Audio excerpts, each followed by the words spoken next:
Welcome to Module 2. So this week is a little bit different than last week. Last week you had a mandatory discussion that was graded. This week it's optional and it's not graded. So if you have time, if you have things to share, questions to ask, hop into the Module 2 discussion. If not, you're not obligated. Also this week, you're submitting your project proposal. Remember, that's a Module 7, so down the road a little bit, that's when you'll submit your full project. But this is your project proposal. And very importantly, it requires 5 primary sources. Always, with every assignment in this class, go to the guidelines and rubric. It walks you through exactly what to submit. It gives you hints. It has the template. Always use the template.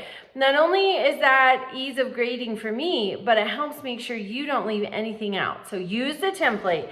Now, in the guidelines and rubric, there is a link to the library guide for primary sources and the primary source database. But you may be wondering, what is a primary source? Those are very specific.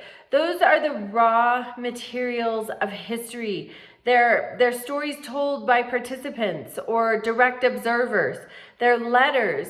They're manuscripts, diaries, journals, newspapers, interviews, memoirs. So Benjamin Netanyahu is the Prime Minister of Israel, and he has written his autobiography, Bibi, My Story, and it's fascinating. This would be a primary source. He is telling his story. Somebody who writes a biography, so written by someone else but about him, that's going to be a secondary source. So primary sources, they are the raw materials of history. A lot of times people will go and do a library search and they come up with secondary sources. Things that are written decades after the event. Things that are giving context, historical background. Those are not primary sources. This assignment calls for primary sources. The Shapiro Library has excellent information about what those are.